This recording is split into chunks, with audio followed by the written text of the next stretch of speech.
Let's face it, there's a lot of trash talk in basketball, but the great teams let their performance do the talking. Like Ford F-150 with Pro Power on board, a class-exclusive industry-first feature that turns your truck into a mobile generator and leaves the competition speechless. Ford F-150, official truck of the Grizzlies. Greatness starts here at your Mid-South Ford dealer. Class is full-size pickups under 8,500 pounds, GVWR. When it's all on the line, you turn to the strong, the stable, the unwavering. To those with a history of raising their performance, to meet the moment. It's true in basketball. It's true in banking. Grizzlies checking from Pinnacle. Play hard. Bank easy.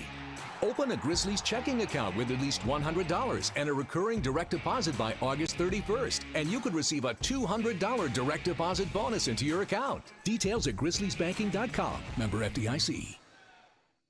Thanks for showing up, Memphis. Nothing beats catching your Grizzlies IRL, and nobody knows that better than you. So next time you want to hit up a game, Ticketmaster's got your back with tickets to every upcoming matchup. Whether you're catching the Grizzlies at home or on the road, you'll find tickets at Ticketmaster, the official ticket marketplace of the Memphis Grizzlies and the NBA.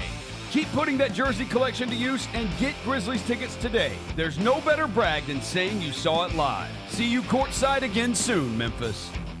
ESPN put out a list. Top 30 best pro wrestlers under 30 in the world today. Number 1, Dirty Dom. Number 2, MJF. I think Dom is deserving to be number 1. I think he is probably, like I said, one of the greatest heels in the last 10, 15 years. Like you said, he can't talk on the microphone. The fans love it because they feel like they're a part of the show. And that's the best. Without their booze, he's not the best heel. Tune in to Grind City Wrestling weekly on the Grind City Media app and on the Grind City Media YouTube channel.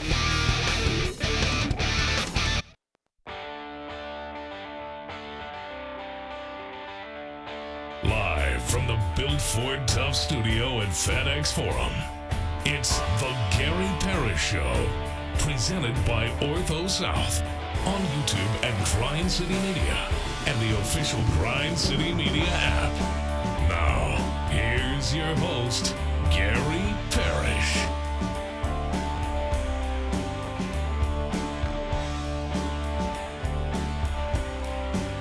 All right, I'm here. My name is Gary Parrish, speaking to you from the Built Ford Tough studio, FedEx Forum, downtown Memphis. Bennett Doyle's right there producing the program. Glad he's with me. Glad you're with me. Hope you're getting through the day best you can.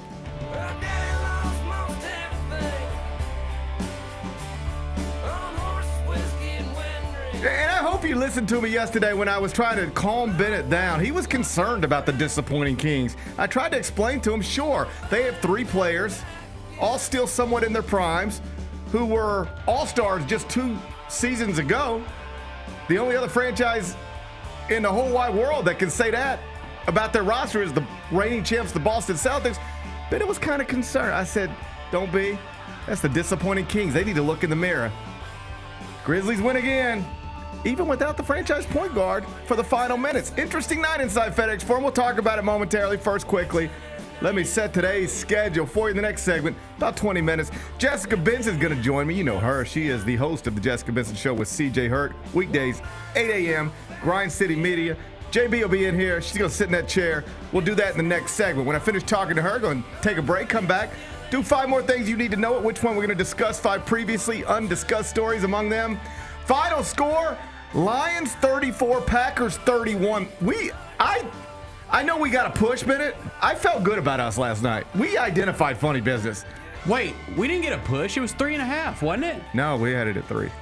What? Yeah, I think we had it at 3. No, I think we had it at 3.5. We'll have to check the tape. Okay. We'll have to check the tape. I thought we had it at 3, and that's why I spotted funny business. But we'll check the tape. I'll check the tape. Either way, Thursday Night Football isn't always fun. I think, the announcers show you that sometimes.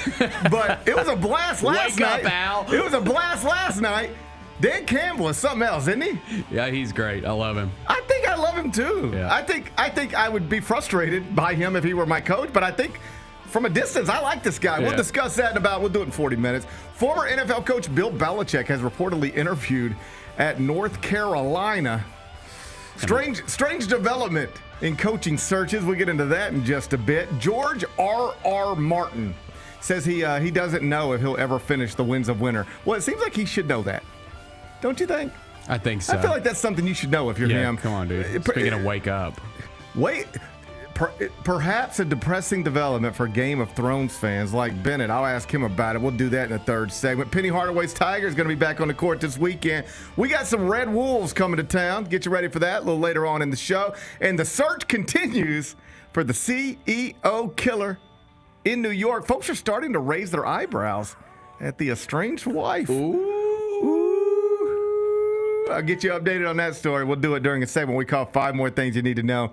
Then we'll eventually do GP's carry out, and then we'll call it a day. We'll call it a week. We'll get on out of here. So that's a rundown. We got a lot to get to, but I did want to start with your Memphis Grizzlies because Game 23, scheduled 82, it was played last night inside FedEx Forum.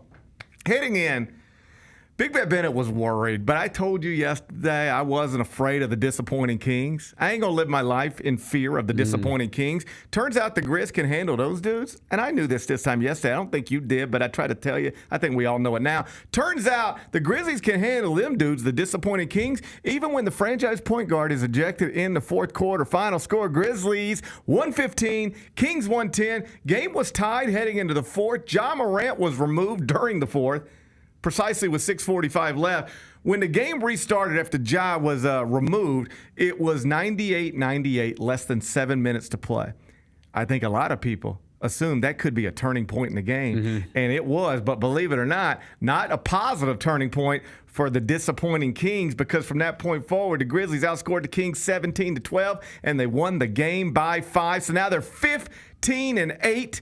Winners of 7 of their past 8, tied for second in the West with the Rockets and the Mavericks, 2.5 games back of Oklahoma City. Big Bet Bennett, I told you not to worry about the disappointing Kings. You gonna trust me next time? Well, I mean, I think that the Kings, they were controlling that game for a little. They played admirably. I don't think they were admirable for a disappointing outfit. I think that the Kings will be a top 10 team in the West when it's all said and done. Well, that ain't hard to do. That's a play-in. They might, we'll see what I think they're going to be a play-in team. That ain't hard to do. It's not easy. It's easier than you'd think when you have 3 guys who were all-stars 2 seasons ago. You mean, okay, but they're going to they're going to turn it, like, you probably have to have an above 500 record to get in the play-in. Yeah. They don't have that. Right. I think they'll turn it around and get that. Well, maybe. Yeah. Maybe, but for their sake, I hope they don't have to deal with the shorthanded Grizzlies anymore, because they clearly aren't equipped to do that. Obviously, the big talking point from last night in the fourth quarter, Ja Morant is guarding DeMar DeRozan. DeMar DeRozan, he holds a special place in my heart. We brought him back from Toronto. They didn't deserve him. We brought him back to the continental United States. They didn't deserve him up there. Master manipulators, habitual liars. They didn't deserve DeMar DeRozan. Right. So we brought him back to the continental United States. I have a special place in my heart for DeMar DeRozan, given what he's been through over the past year. We had to bring him home from Toronto. Can't have him up there with those colonizers. So we bring him home, and then he finds himself inside FedEx Forum. Ja Morant is guarding him. There is a whistle blown. A lot of people didn't think it should have been blown. Let's watch it together and then be frustrated. This is the play in question. Wow. When Pete Pranick is upset, I know I'm going to be upset. And Ja Morant was given a technical for pointing, I guess, saying something. Taylor Jenkins decided I'm going to yell a little bit too. And from that point forward, you think maybe this is going to go the wrong way. But it doesn't go the wrong way. The Grizzlies rallied. They rallied amid adversity to dispose of the disappointing Kings, despite Ja Morant having to watch the rest of the game on a television in the back. Be honest with me, Big Bet Bennett. I know you were all nervous going into this, even though the opponent was the disappointing Kings. How nervous did you get when we got a tie score and Ja Morant can't play no more? A little bit, but he wasn't playing good at all. That's part of this, by the way. Yeah. That's part of this, by the way, is that he was not playing well. He had just missed a 26-footer at the other end, and he was frustrated. Yeah. 2 of 13 from the field, 0 of 6 from 3. He was frustrated, but that doesn't mean he was wrong. He was definitely not wrong. He did not not fouled DeMar DeRozan, and I'm glad that we got DeMar DeRozan back in the continental United States. They didn't deserve him. No, they didn't deserve him. But they didn't foul him. No, they didn't foul him. It was a horrible call. Maybe the worst. Maybe the worst. Now, did Ja deserve to get ejected? Of course he did. Like, he was definitely pointing at the. I saw the pool report that everybody's reposted the pool. Did you watch? Were you watching the game with Pete and Brevin? No, I was at the game. I was here. Oh, you were there. Okay. Yeah. So the cameras, and I'm not, but the cameras cut away. We started running highlights, so we didn't have the camera on Ja the entire time. I saw it with my own eyes, buddy, and I was right there, and I was like, oh yeah, he's about to get tossed. Okay. He wanted to get tossed there. No, I actually think he was doing his best not to and couldn't help it. Oh no! Because you saw him like pounding his fist. That's like the type of thing you do when like I'm so mad right now, and I'm trying not to be mad, but I am mad.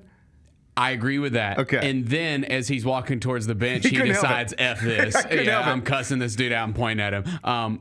And listen, man, I totally get the frustration because, with Ja, and he was having a bad game, so he's obviously frustrated there. But he has talked about in these press conferences his lack of calls. And he's there was the famous quote this week about how he's not dunking anymore because he's afraid of getting injured, because he doesn't think he gets the calls when he's up in the air.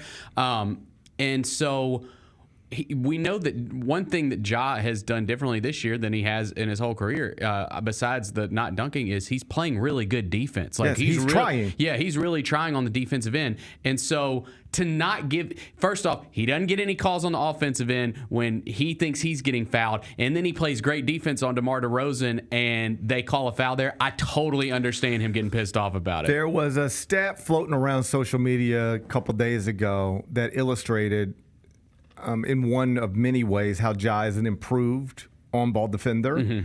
And it was like he's in the top 10 in the league in opponents' field goal percentage outside of the lane.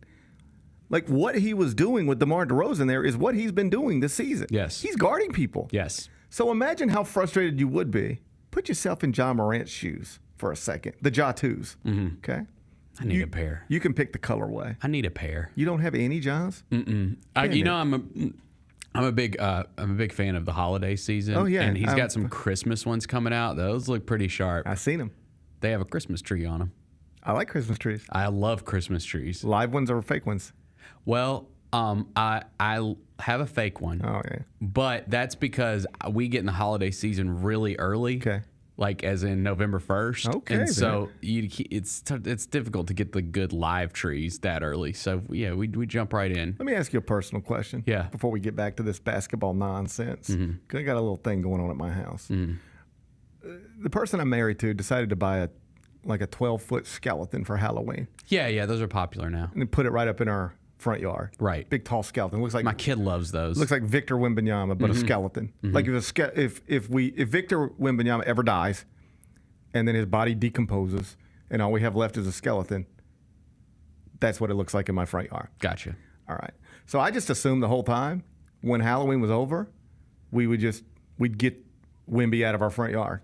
Nah, man. You put a Santa hat on it and throw some lights around it. That's precisely what was done. And I'm wondering, is that okay? Do my neighbors go, isn't that cute? Or do my neighbors go, what is wrong with these people? They've got dead Wemby in their front yard. No. It is okay. And here's why. Because the thing that I hate during the holiday season, which is my favorite time of year, is when people are like, why are we playing Christmas music? We haven't even had Thanksgiving yet. But no, everyone's related. Like October, November, December, Halloween, Thanksgiving, Christmas. It's a family. It's a family. You know what I'm saying? Like it all blends together. That's what some people say. So you use those for instance, the pumpkins that we have on Halloween, those still apply when Thanksgiving season rolls around. You can have those it still fits. The pumpkins work. So I think this is the way it works, kinda. For Halloween you have your pumpkins, and then Halloween's over and you turn to Thanksgiving, and if you just throw some hay next to the pumpkins, now you're ready for Thanksgiving. Exactly. And if you just take a Christmas hat and Santa hat and put it on a skeleton, now I got Santa Wemby in my front yard. Yeah. You think it's okay. You make me more comfortable. Yeah. I think it's totally cool. Okay. So back to Ja Morant. Yep. Getting ejected last night. Imagine you're struggling from the field, all right? It's 2 of 13 from the field. So you're already frustrated. Can't make a shot, all right? but you're trying to impact the game in all of the ways people have told you you need to impact the game if you really want to be great on both ends of the court. Hey, man, you are, according to multiple professional athletes, the most athletic human in the world. There's no actual great reason you can't be a quality defender. Usually when people can't be quality defenders in basketball, you know what it is? It's a physical limitation. You're too little, or you're too slow, or you're too heavy-footed, or you're not athletic enough, or whatever. None of that stuff applies to John Morant, although he is thin. Okay? There's no reason he can't guard his position. Right. Except for just like, do you care about it? Do you want to do it? Do you take pride in it? A lot of that, ask TA Tuesday when he's in here. Ask him how he made millions of dollars playing basketball. It's because he took pride in one very specific thing, and he was excellent at it. Now, John Morant is obviously wildly more gifted in different ways, right? But this season, he's taking pride in guarding his position, and he was doing it on that play. All right, I can't make a shot, and I'm frustrated, but I'm going to guard my position. I'm going to make things difficult for this 6-time All-Star. Happy to have him back home. They didn't deserve him up there. And then a guy blows a whistle and says, hey, you just did something wrong. No, I didn't. No, I didn't. Yep. And then... Oh, you questioned whether you did something wrong? Well, now you got to leave. You can't even work tonight anymore. That's what happened. Imagine in your workplace, somebody just barges you, just doing your job, and you're doing your job well. And I know this apples to oranges, but you'll get the point. You're doing your job. You're doing your job well. You're doing your job within the lines of what is required for you to do your job. And then somebody says, you're not doing that right. And you're like, what do you mean I'm not doing this right? Yes, I am doing this right. No, you're not. Yes, I am. Oh, now you're arguing with me? Now you're pointing at me? Well, now you go home. You're suspended for the rest of the day. That's essentially what happened to John Morant in his workplace last night. Right. Wouldn't that frustrate you?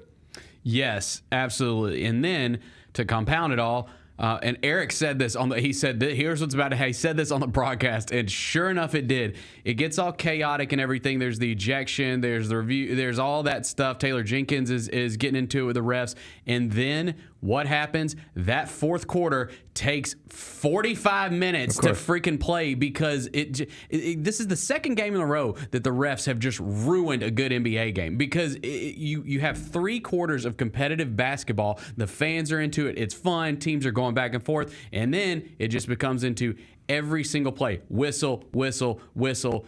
Teams going to the line. Free throws. It's so bad for the NBA. Like, it is so bad. The officials have got to figure out. Again, you can't sit there and be berated a whole game. I get that. They've got to figure out a better way. There's got to be some discussions about this because that fourth quarter sucked. Like, it just, I'm so glad the Grizzlies won, but it's 2 games in a row now. And it's not just the NBA problem. It's a college it's a basketball problem. The end of games, of basketball games now suck because they got to look at every little thing. They got to look at everything. They're always going to the monitor. The play stops. I think I'm at a point. Throws. I'm at a point where I'm willing to live with a questionable call if we can just keep it moving. Let's go. I want to see these teams run up and down the floor. I'm willing to live with a questionable call if we just keep this thing moving. Yes. And in basketball, at both levels that we consume, we don't keep it moving well enough in end of game situations. With the ejection, as you saw, I think Kyra put it on the screen. The NBA did confirm last night. The officials did. It should not have been a whistle. That they got it wrong. And I know there's an argument of, it doesn't matter. You've got to stay composed. You can't not play the final 6+ minutes of a tie game. But, I always try to put myself in another person's shoes. I would also be frustrated by that. I'm doing my job as well as I can do it. I'm having a rough night out here, man. I can't make a shot. It's not going well for me tonight. But I'm trying to impact winning in other ways. And you're telling me that I did something wrong when I know I didn't. It takes a very strong person to zip it there. Yes. I genuinely think Ja was trying his best to zip it there. No, you're right, because evidence being what you said is he does Yes. You know what I mean? At first, he is trying to hold it in a little bit. He's trying to bottle it up. Yeah, and then he just can't. And he just couldn't. Right. And he just couldn't. And I understand. Yeah. So either way, all's well that ends well. I Can I told give you. a shout out? Marcus Smart. Oh, Marcus Smart. I thought y'all wanted him to retire 2 nights ago. I thought he sucked. I thought that's what everybody was saying, that he sucked. What I was reading 2 days ago was that he needed to be waived by the Grizzlies and put into an assisted living facility. And then he comes back last night. He's 5 of 9 from the field, 18 points, and looking good. He flipped the game completely. They won that game. Obviously, the bench was amazing last night. Shout out to the bench. Marcus Smart flipped that game completely. The Grizzlies came out. They were lethargic. Like John Jaren didn't have it last night. He flipped it. Did he take his shirt off intentionally to show the world I'm not fat? In the postgame interview with Jessica. I did not even consider that. I think this dude, and Vernon joked about it on postgame last night. Vernon was like, give me some food poisoning. Yeah, he really came back strong from that food poisoning, didn't he? I think he took his shirt off to show people I'm not fat. What's up? Y'all keep calling What's up? Y'all keep calling me fat. Look at me. Are you comfortable enough to? Jessica's Absolutely not. Jessica's gonna be in here in like 3 not. minutes. Will you talk to her with your shirt off? I will not. I will not either. I will not. I will not. I won't even talk to my kids with my She's shirt already off. got to do that on her own show with CJ. Like I'm not taking my shirt off. What is it about Jessica having to? She's just constantly working around topless men. It's very true. Is this a problem? We'll have to ask her when she gets do we need to email somebody? Is this okay? This seems problematic. Is this actually. okay in a workplace? Yeah, this seems problematic. I'm convinced Marcus Smart took his shirt off last night on television just to show the haters I'm not a fatso. People have been criticizing him. People have been suggesting he needed to get on Ozempic. That's what they were saying. And dude, you're always gonna again. There are going to be ups and downs with a player like Marcus Smart. Are you ready? With a player like almost anybody. Yeah, I mean, we saw it for years with Dylan. But in my opinion, and you know how I feel about Dylan, but like teams that want to have playoff success, make deep runs in the playoffs, you need a Marcus Smart, a Dylan Brooks, a KCP, a Drew Holiday. You need guys like that on your team. And I'm glad that the Grizzlies have one. I think I saw some abs, is what I'm trying to tell you. I think I saw some abs. He looked good, man. Played well, looked good. That's a good Thursday night inside FedEx Forum. Yep. Jessica Benson up next. Who will lead the Grizz in steals this season? I'm going to go with Pippen for steals this season. So I'm going to go with Jaren. I'm going to go, as long as he's in the rotation, I'm going to go Jake LaRavia for total steals, and I'll have Marcus Smart in my back pocket for steals per game. Hey, Grizzlies fans, be sure to tune in to Grizz Beat, where the panel and I break down all things Grizzlies and take a look at the rest of the NBA as well. The show is live every Wednesday, 2 p.m. on YouTube at Grind City Media and the official Grind City Media app. Yellow laces, really bright yellow primary color. You got black on the trim and on the edges. I gotta get 'em. And you got some red there as well. Look at that right there, Mike. Look at that right there. Man, look at that G. Look at that G, boy. That G is moving strong right there, too, man. Get all of your HBCU sports and culture news by tuning in to HBCU Huddle with CJ Hurt and Mike Wallace. New episodes drop every Thursday on grindcitymedia.com, YouTube, and Spotify. Kroger shoppers and Grizz fans, want exclusive last-minute discounted ticket deals texted straight to you during the Grizzlies 2024-2025 season? Sign up with the new Kroger Buzzer Beater deal. Fans can sign up by texting Grizz to 636-479 or visit your local Kroger store in the Delta Division and scan the QR code. By signing up, you agree to receive recurring automated promotional and personalized marketing text messages from the Memphis Grizzlies. Consent is not a condition of any purchase. Message frequency varies. Message and data rates may apply. Sonic Radio. Welcome back to Sonic RNDIO. That spells radio with me, the CIO. This just in, the new Sonic $1.99 menu lets you build a crave-worthy meal for just $1.99 an item. Whether that's a creamy shake, crispy tots, or a quarter-pound double cheeseburger. This just out. Ostriches. They're mean, not very cute, and in my opinion, way too big for a bird. Don't miss the Sonic Fun 99 menu. 5 items, always $1.99. Live free, eat Sonic. Tax not included. See menu for details. Thanks for showing up, Memphis. Nothing compares to catching your Grizzlies IRL. And that all starts with buying tickets at Ticketmaster, the official ticket marketplace of the Memphis Grizzlies and the NBA. Ticketmaster gets you to the game so you can catch every highlight. Put that jersey collection to use for the next game and get Grizzlies tickets at Ticketmaster. Whether they're here at FedEx Forum or on the road, Ticketmaster's got your back when it comes to scoring tickets. And there's no better brag than saying you saw it live.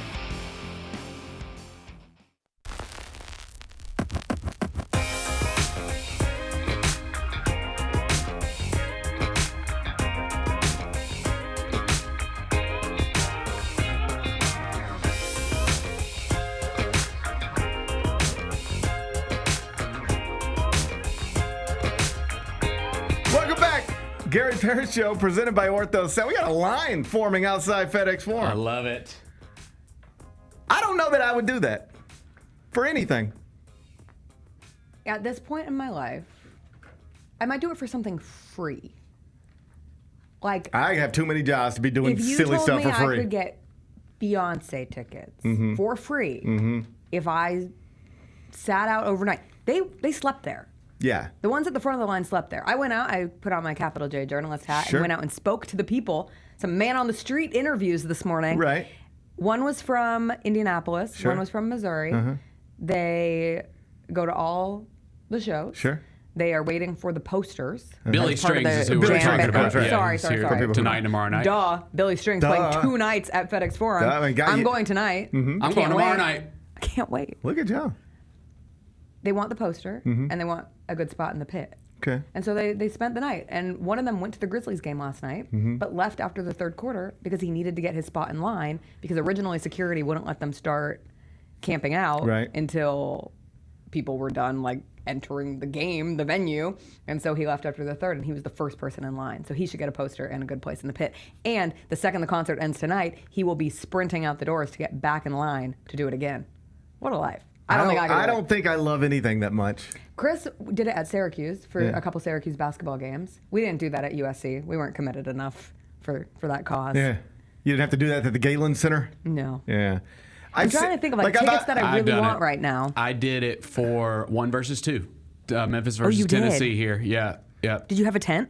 No, I didn't have a tent. Well, we got here at 4 a.m. for game day. And so actually, I want to say that maybe I did have a seat for the actual game. So you got here at 4 a.m. Yeah. That's different. I got to campus at 4 a.m. for college game day a couple of times. Yeah. Okay. And then went to the game. College game day seat. It's one thing to get up early. It's another thing to sleep in a tent. Yeah.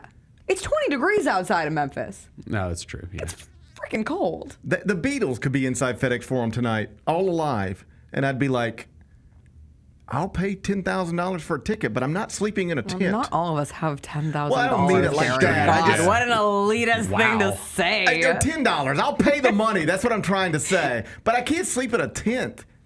You know how uncomfortable tents are? I'm at the point in my life where I just don't want to be uncomfortable. That's right. Me too. I don't want to be uncomfortable. I don't like to be cold. I hate being cold. So these people, you're saying there's General Mission Pit that they're gonna. I believe that they're trying to get a front row seat to or whatever. Okay, cool.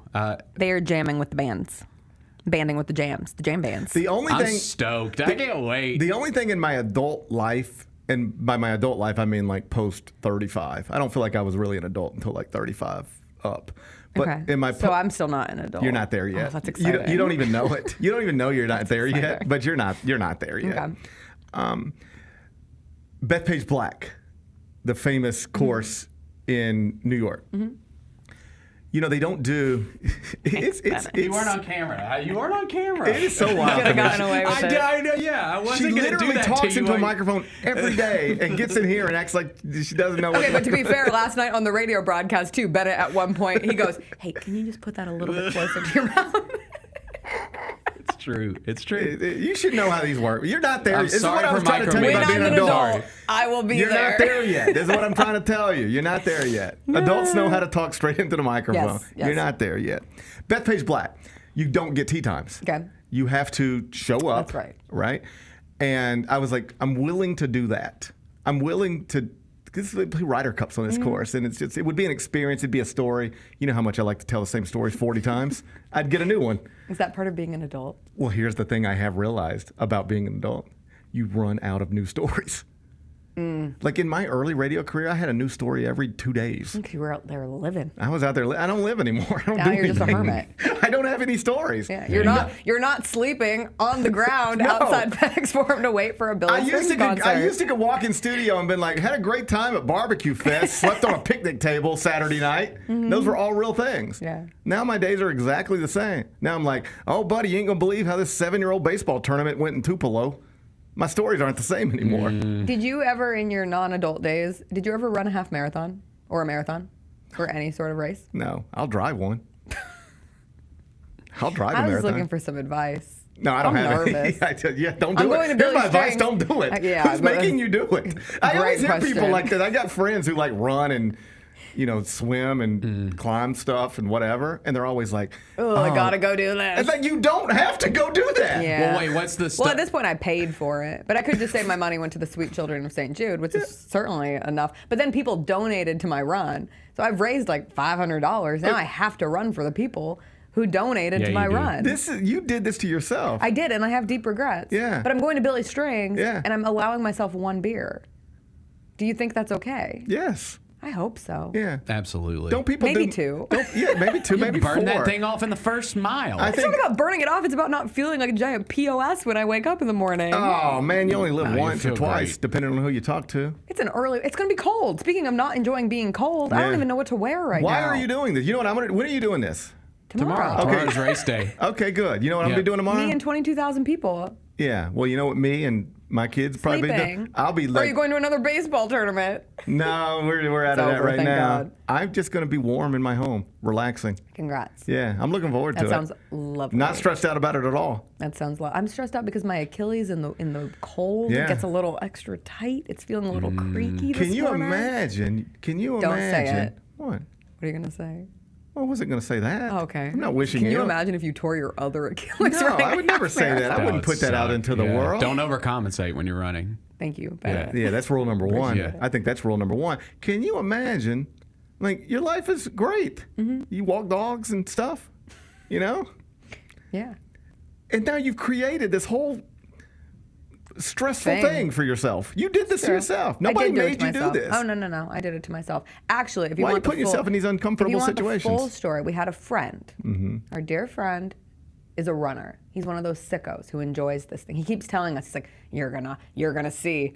You're gonna love it, and then you're gonna. I'm like, no, I'm never running 13 miles again. Thank you. I'm never running 10 miles again. Like, I'll max out at a 10K. I think at this point I could like cruise through a 10K Sure. and feel good about it. But honestly, 5Ks. 5Ks are great. I like They're 5K. easy. You get the good little run in, get a sweat in. You can even be good at it because now you've done. Once you do 13, 3 I miles. was the is nothing. MC of a 5K one time. Of course you were. I didn't run, but I walked into the convention center yesterday and I swore it was your voice greeting me. And I was like, Gary? And it wasn't you. But I thought you might be it. But I have been that before. Okay. So while everybody else ran, I just drank beers. And then Yeah, when that's a it fun thing, wrapped too. up, I was like, thanks for coming, everybody. We'll see you next year. I did one of those. So our friend was going to come. Yeah. And so we were going to run with him. He was like, I'm going to come for the St. Jude Marathon specifically. We will run with you. Great. We signed up. And you get that feeling. Someone's about to bail. We're like, have you signed up for the St. Jude Marathon? You know, it sells out. Right. I'll do it next week. Yeah. I'll do it next week. And he bailed on us. He bailed. Oh, so now nah. Chris and I are stuck running this half marathon without the friend. Did you block his number? Block. Right. Get out of here. I don't put up with that. Are you still Get taking outta here. donations? Yeah. If anyone You wants gonna to. you gonna give out your? Sure, I don't know how to get there. Well, I got 10,000. I got Great. I'll go post it on Instagram. I got $10,000 laying around. I was just going to spend on Beatles tickets, but maybe I can give it to St. Jude. Maybe Maybe I just give my Beatles tickets Be money nice. That'd be nice. That's so sweet. to St. Jude. Hey, let me ask you: Yeah. Are you okay? Am I okay? I saw you last night on TV. Yeah. You're standing very close to a topless man. Oh my God! Are you I okay? hate it here. Are you okay? Yes. You were comfortable the whole time? Yes. You looked a little uncomfortable. No, I didn't. Do you genuinely believe Marcus Smart Wait, took did his I look shirt off? uncomfortable? You looked a little, Bennett. I didn't think Bennett so. I didn't- thought you were very professional. You looked a little like. I'm uncomfortable that you think I looked uncomfortable. Go back and watch. Will you? Fine, I'm going right now. Okay, I didn't see that. I didn't see the uncomfortableness. Yeah, what are you talking the about? discomfort. I work with CJ Hurt I was every gonna day say, of my she life. literally does a show every day with a dude who's shirtless. Are you offended that Bennett? CJ started trying to take off his pants the other day. See, there we go. I mean, I just went to the Respect in the Workplace seminar. Yeah. I know that's So not did okay. he. I know he Allegedly. he needs to go back. If he thinks it's okay to take his pants off, he's got to go back. I'm angled in. I'm good. I'm doing my job. I know you were doing your job. I'm doing my damn job. Does it offend you that neither Bennett nor I have ever even thought about taking our shirts off around you? But every other man you work with seems to want to. I think that's more about me. I appreciate your respect. Thank you so much for I'm going to respect you in the shielding workplace. me from I'm going to shielding you for this. from one more man taking their shirt off. And when the plight of being a woman in the industry, we can't take our shirts off. Who says? Who says? Society. Listen, if I looked like Marcus Smart, I'd do this show without my shirt on every single day. That's the thing. Yeah. Do you believe, I'm being serious now. Yeah. Do you believe he was motivated by people calling him not skinny? I don't know, but I hope he was. Because I think that's hysterical. Yeah. If you were like, What's up now? you idiots who won't shut up about my body, I'm going to take my shirt off in this interview on this giant Jumbotron in front of all of y'all after I just played a hell of a game, helped this team get a win that was not by any means guaranteed. And I'm going to take my shirt off and show you. It is I hope that was the hilarious response. how we talk about professional athletes being fat Yes. when they are never actually fat. Yes. It's like how we talked about pop stars of the early 2000s. Like, ooh, Britney Spears is looking a little like someone convinced me Lindsay Lohan was fat in Mean Girls. I was like, oh, she's so relatable. I look back, she weighed 105 pounds. Dude, even the most gigantic NFL offensive lineman looks a million times better than me with a shirt Yeah. off. Oh, like Jason Kelsey looks amazing. They're fit fat. Right? They're fit He's fat. a fat There's guy. He looks difference. amazing. Yes. Right. They're muscularly fat. Like we're always like people just do a Twitter search for Marcus Smart and fat. It pops up everywhere. Yeah, it's crazy. And like I have never, not at one point in my life, not when I was 7, not when I was 17, 27, there's never been a day in my life where I looked as good as Marcus Smart looked last night topless next to you. Objectively speaking, he looks great. He in looks shape. great. Yeah, looks great, in shape, ready to roll. It's good. Are you okay? You know? Yeah, I'm okay. All right. It's fine. That was the first walk-off interview of the season where I didn't know who I was getting until topless Marcus Smart was walking up to me. So thinking on the fly there. Well, you handled it well. Oh, I so appreciate it. I thought you handled it well. You said I looked uncomfortable. You handled it well while looking uncomfortable. You handled it well. Look at you. Look at you. He's towering over you. I didn't use my stool. That's the other thing you forget about basketball players is that They're all tall. Yes, even the guards are tall. Yeah. I know. It's so funny because, we figure out, like, as I'm getting the player, do I need to step on the stool? Right. And the audacity of me to be like, oh, it's Marcus Smart. Oh, it's just Marcus Smart. I'm fine. I'm fine. No, there's a photo I have. I'm 5'3". I'm a little person. I'll let you describe yourself. I wasn't going to do that. Thanks. I'm not going to use a slur, but I'm a little person. You're a little person. There's a picture I have of me and a basketball player. Okay. And like 2 other people who look like me. And we'd all played golf together. And at the end, it was like, hey, let's get a picture together so everybody can post it wherever they post stuff. And the basketball player is somebody that I don't even want to name because people be like, oh, there he goes again. So I'm not doing thank you. So magnanimous of you to not name drop in this casual story. Like I start telling the story and I'm like, oh, here I go again. And I know other people are thinking the same thing. So I'll leave the name out of it. But anyway, if I were to tell you this person, you'd be like, oh, yeah, little guy, And then if you look at the picture, he looks like a giant next to us just because he's like 6'4", 6'3", or something. But he looks like a giant. Even little basketball players are yes. They're big people. Like, even if I interviewed Yuki Kawamura, I will still look short.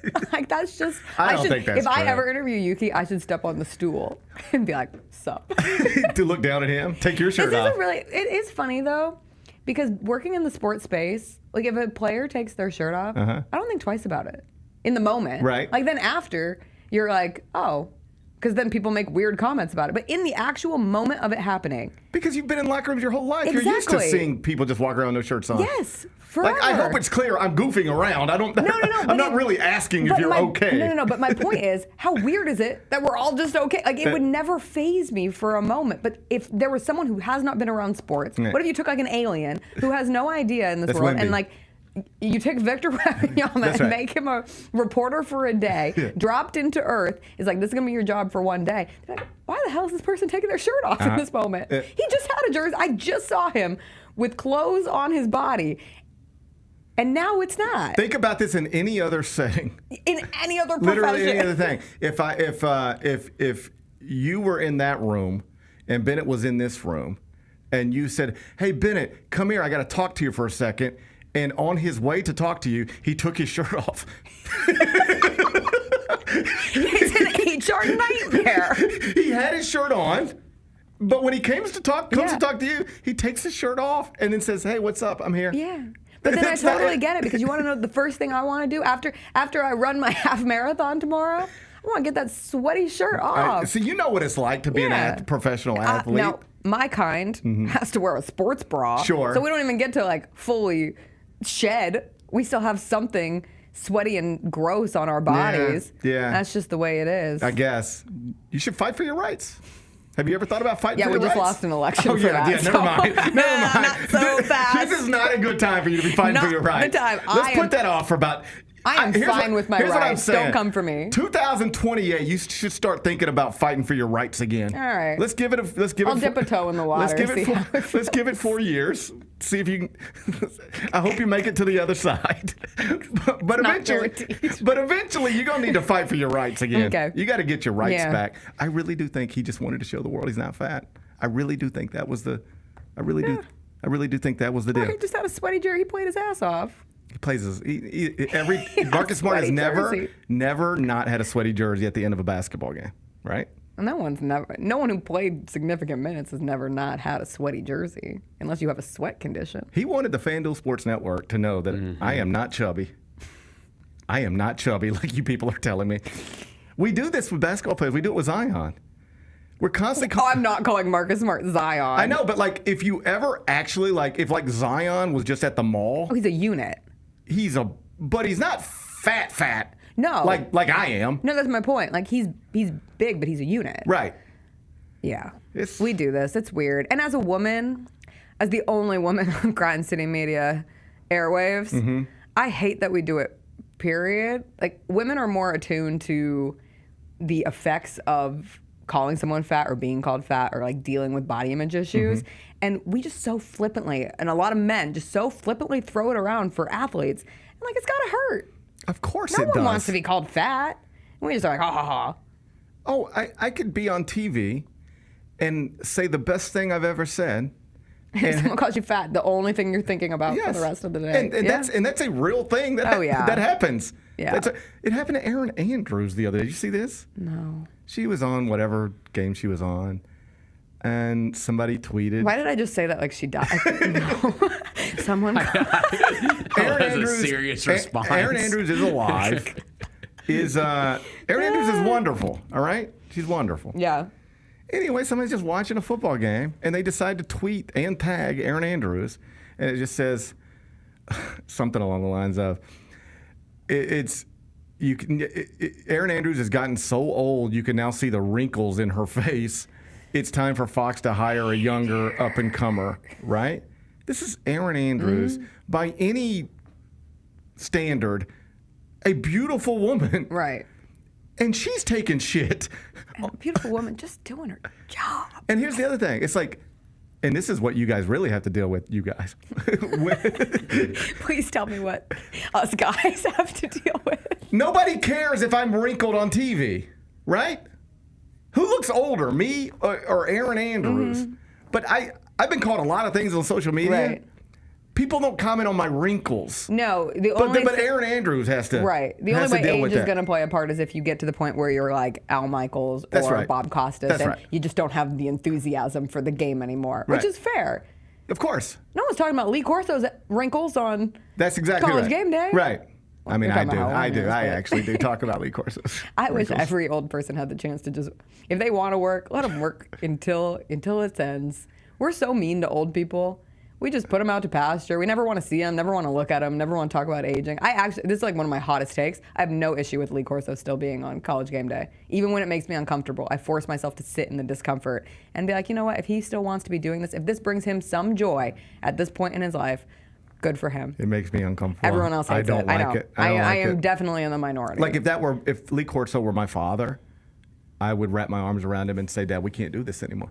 Like you can't do. If Lee Corso was my father, I would try my best to remain supportive and make it as comfortable of an experience as possible. And when Timothée Chalamet is the celebrity guest picker, I would make sure he says nothing. I don't care how old somebody is or even what they look like on television, but it gets to a place where you can either do the job or you can't. Right.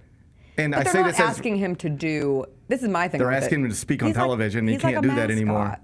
And I mean that in the nicest way possible. They're asking him to put the helmet on, and yes, words are associated with it because it is a talking sports program, Right. and that's where it gets a little dicey. Yeah. It's just uncomfortable for me. I know. It's aging is uncomfortable for me. I struggle with it. I have older parents. So I really put myself in this world where I'm like, oh my God, I am less years away from that than I've ever been. Well, we all are. I know that was a bad way to put that. But then most of my understand what you're peers, saying. I am closer to having to deal with that. And it's really hard. Oh, yeah. It's really, really hard. Yeah, if you're lucky enough to live long enough, you will be diminished. Yes. It's tough. Yeah. It's tough. I honestly, the Lee It's not as Corso tough thing, as interviewing someone without their shirt on, but it's tough. It's up there. the Lee Corso thing honestly reminds me, I don't watch President Biden's speeches. Oh God, no. Because they make me uncomfortable. Yeah. It's a diminished man who can't speak clearly and create concise thoughts. And I don't like seeing it. I've talked about this before. Yeah. I think this reflects poorly on me, so I don't even know why I'm saying it. But even as like both my grandmothers aged, and they both struggled with memory loss, and it got really uncomfortable. And I don't know that it's a regret because I don't, but like I know this is true. I didn't spend as much time with them as I probably should have, or as you might have. But it wasn't because I'm selfish with my time or anything like that. I got genuinely uncomfortable. I didn't like it. I didn't like it being around it. My first market was the Tri-Cities, Washington. I was an hour and a half away from my Nana, who was my closest grandparent and my longest living grandparent. And she was in a nursing home in Spokane, and I was in the Tri-Cities. And I think I went twice. Yeah. And I have regrets on that. Yeah. But I couldn't, the relationship that I was used to having with her wasn't there anymore. Right. We weren't having the talks. We weren't baking cookies. We weren't playing spades together. We weren't even just sitting and watching a Mariners game.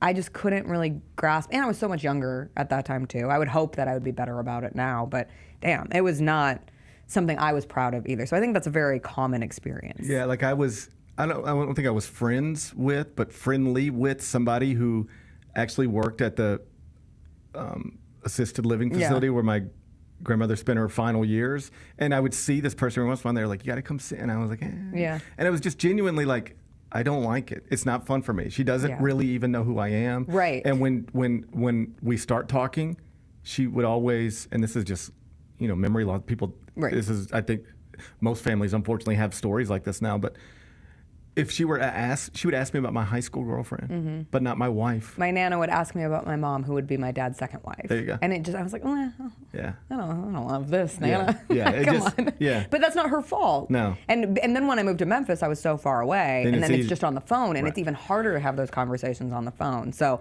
it's a tough thing. Chris was so good with his grandmother. She Some lived in people Florida, really are good and with he it, would and go I'm just- down there and spend a week to a couple weeks with her every year, and she sometimes would forget who he was, but he would go through the process of it, and I was always really, I was so admiring of how he handled it versus me at times. No, I wish I were more like your husband. Like I wish I was better with that, but I just couldn't. I would do it with Lee Corso. I can't even watch him on TV. That's the thing I'm trying to tell you. I know. Like my I know. condition I is so forced strong myself. is I turn the television off.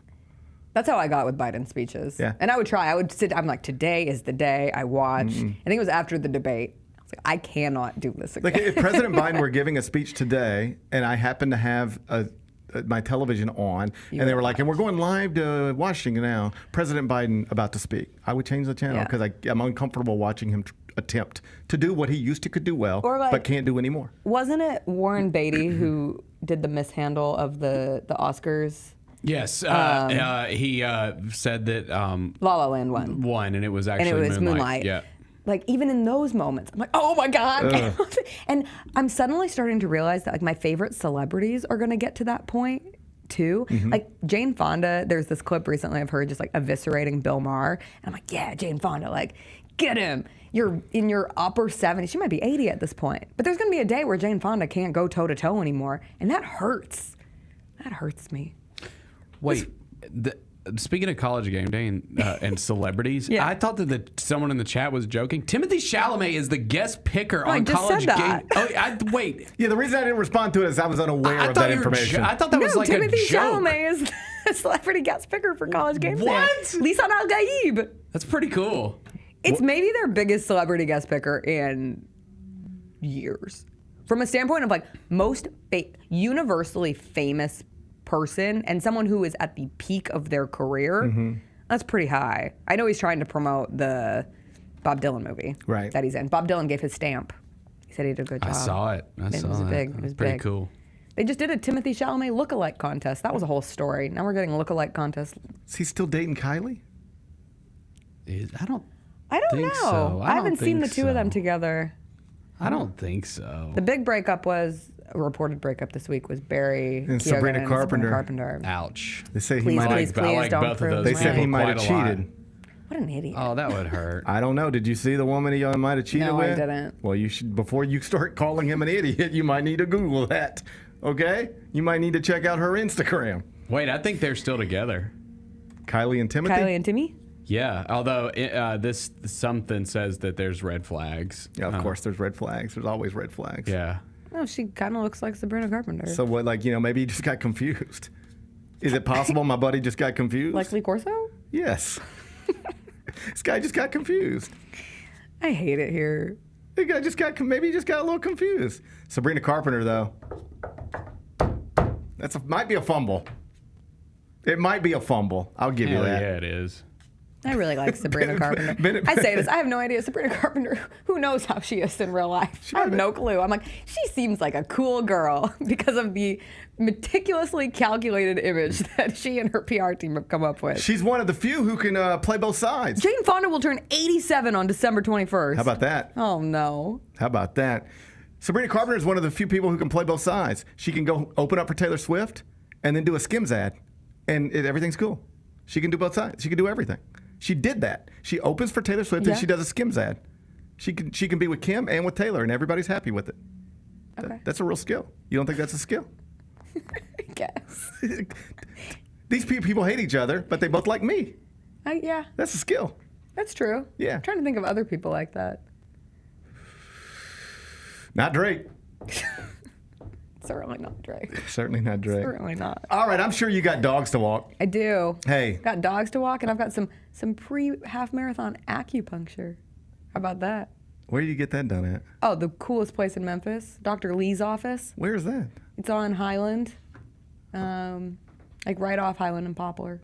All right. A little bit down. Yeah, I love it. I've been going for weeks. Does acupuncture mean what I think it means? Needles. They just stick me with needles. Does it work? I think so. Bennett, what do you think about that? It makes me a little queasy, but Bennett says he's a little queasy. I'm willing to give it a shot. The first time I had an absolute anxiety attack because they put all these needles in you and then they leave you in a room and they crank the heat up. They're like, you need heat. So they'll turn it up to like 90 degrees and then you're in there sweating with needles in you and you can't move. What does it feel like? I mean, not the needles, but like what do you feel like after? Balanced. Oh. How I'm asking this from honest place because I don't know. I'm Yeah. asking this from honest place. How do needles make you feel more balanced? It's all about different points in your body that like balance, I don't know, your vitals, your organs, everything. It's really good for your liver, for your digestive system. I just think that So I went back to acupuncture. I did a little bout of acupuncture in 2019.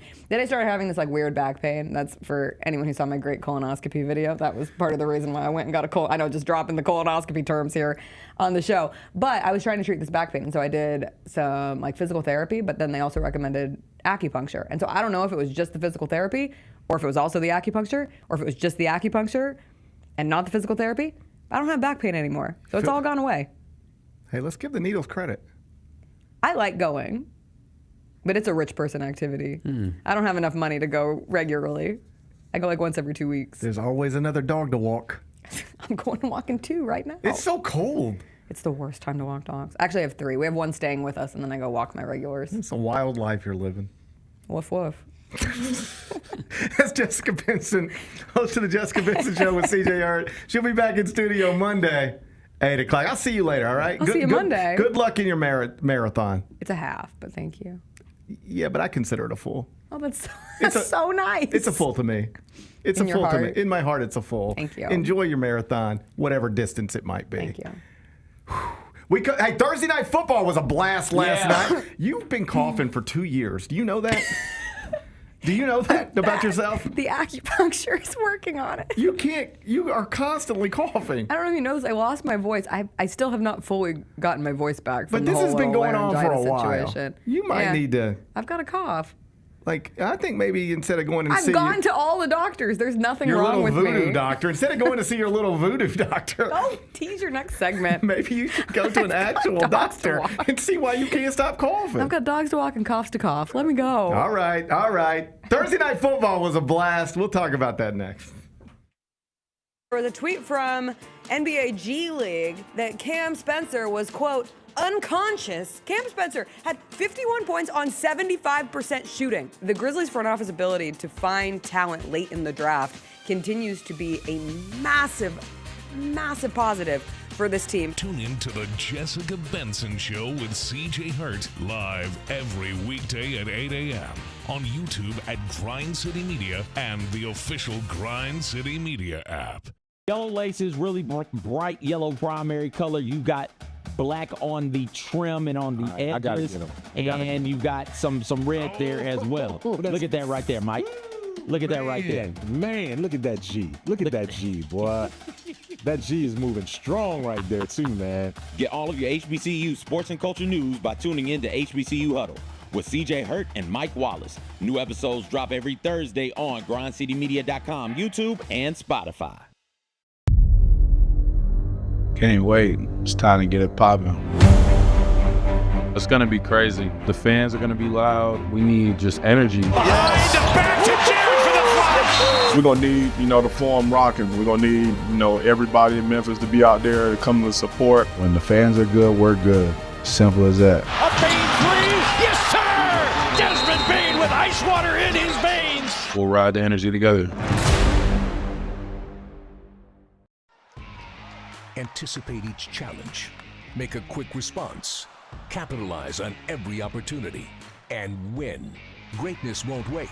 It's true in basketball. It's true in banking. Grizzlies checking from Pinnacle. Play hard. Bank easy.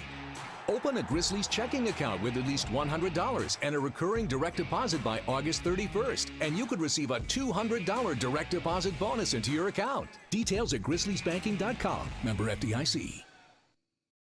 Grizzlies fans, dunks, dimes, and no-looks are great on TV, but nothing compares to catching them IRL. And that starts with buying tickets at Ticketmaster, the official ticket marketplace of the Memphis Grizzlies and the NBA. Ticketmaster gets you to the game so you can catch every highlight in person. From seeing your favorite Grizzlies stars up close to hearing the squeak of the sneakers on the hardwood. Put that jersey collection to use and get tickets at Ticketmaster. There's no better brag than saying you saw it live. See you courtside, Memphis.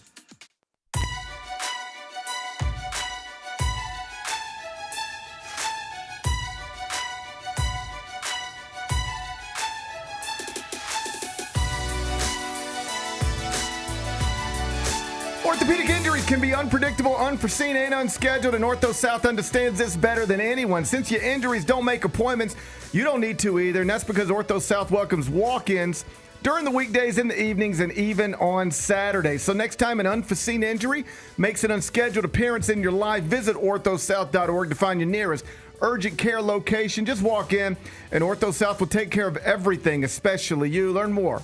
orthosouth.org. That's OrthoSouth at orthosouth.org. Now I got 5 more things you need to know. Number 1. Thursday Night Football was a blast on Prime Video. That was pretty good. Final score, Lions 34, Packers 31. Bennett, I think we were getting 3 with Green Bay. I thought it was 3.5. I think we were getting 3 with Green Bay. We're going to go back feeling cheated here. We're going to go back and check the tape. Okay. But even though if it was 3, we still only got a push. Mm-hmm. I'm proud of us because we spotted funny business. Yeah. We were in a position to capitalize on funny business. And then that Dan Campbell, he did what he does. He made us pay. He's a wild fella. He's a wild dude. I like it, though. I mean, the thing is it's like the identity of his teams. Like, they know they're going for it in those situations. Well, Jared Goff was on postgame last night, and he was like, no, we talk about this stuff like on Tuesday. Yeah. Like we didn't decide in the final minute, what are we doing? We decided this on Tuesday. We get in this situation, we pushing it. Yeah. They are all committed. Like, I think his team, like, it has not worked out for him in the past on big stages. Woo. But I think his team respects it because, again, you always know what you're doing. There's no wishy-washiness to the way that he coaches. You always know you're going for it in close situations and close yardage situations. And I think his team respects that. As a fan, it would drive me crazy because I'm a big believer in doing the smart thing always. Right? Yeah, sure. As a player, it would invigorate me because it is the best tangible example of my coach believes in me. My coach believes in us. There's a moment a few years ago that I always loved, and they had it all mic'd up on the sidelines, so we got it after the game. But it was a Ravens game. You might remember this. But it's John Harbaugh. And he's talking to Lamar Jackson. You want to go? That's exactly right. Yeah. He looks at Lamar Jackson and he says, what do you want to do? Lamar Jackson says, let's go. He said, all right, let's go. Now, he might have wanted to go anyway. Mm-hmm. But I love, even if it's a manipulated moment, which it may or may not have been, he might have been genuinely asking. Mm-hmm. But when you're asking a real competitor, no real competitor is going to say, Coach, let's kick it or let's punt it. Right. They're going to say, Coach, let's go get this. So whether he was asking from an honest place or not, I just love putting that in your star's hands. Saying, hey, man, I know I'm the coach and these are my decisions, but you're the biggest part of this. What do you want to do? You believe in yourself? You believe in this? You believe in your guys? What do you want to do? You want to go finish this right now? I'm going to leave it up to you. I believe in you. So if you tell me you want to go do it, we're going to go do it. I love that. And I think Dan Campbell, not because of one moment, but because of his approach to football, I guarantee you those players love him for that. And he was in the locker room last night. You see the postgame stuff. He was fired up, kind of emotional.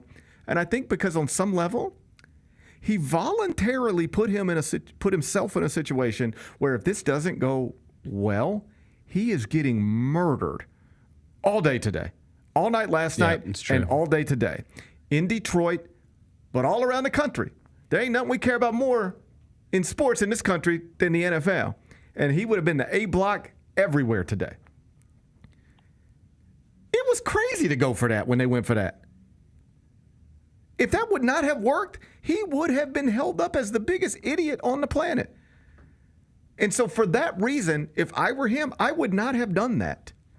But I tweeted this last night. I admire people who are wired that way because I'm not. My whole life, I'm just trying to not put myself in awful positions where I can end up looking ridiculous. I ain't always been the best at it. But I'm not that type of person. I'm going to do this. I know if I ask 10 smart people, should I do this? They would all say probably not. I'm going to do it anyway. And I know that if it doesn't go the way I hope it goes, I am going to be called the biggest idiot in the world all day tomorrow. I just would rather avoid all of that. What he did last night is like the Atlanta Hawks getting the number 1 pick in the 2024 NBA draft and then just saying, at number 1, we're taking Dalton Connect. And it's like, nobody thinks you should take Dalton Connect number 1. Yeah. Nobody thinks this is a good idea. Well, I'm doing it anyway because I believe in it. Well, you realize if it doesn't go well, you're going to be called the biggest idiot in the world for taking somebody nobody thinks should go in the top 5, number 1 overall. Yeah, I'm doing it anyway. I'll live with the results. Mm-hmm. I couldn't do that, I don't think. I guess some general managers can. And on the field, on the court, some coaches can make those types of I don't know that I'd be able to do that. But that's what he does all the time. Yeah. And it worked out last night. If it wouldn't have worked out last night, we'd be having a totally different conversation. But it worked out last night in the Lions. That's a fun story. That's a franchise. Oh, dude, I'm rooting for them. It's a franchise that's been a joke our whole lives. And now they've got a interesting and compelling head coach, a really strong team. Eminem's usually in a box somewhere. Yep. It's a cool deal now. The Super Bowl that I want to see really bad would be Bills-Lions, because one franchise that has been just beaten down for their whole existence will get their first Super Bowl, and that would be pretty cool. Be fine with me. Yeah. Be fine with me. Yeah. If I were advising Dan Campbell, I'd have said, buddy, let's just kick this right here. All right? We don't have to run this clock down anymore or get any closer. Yeah.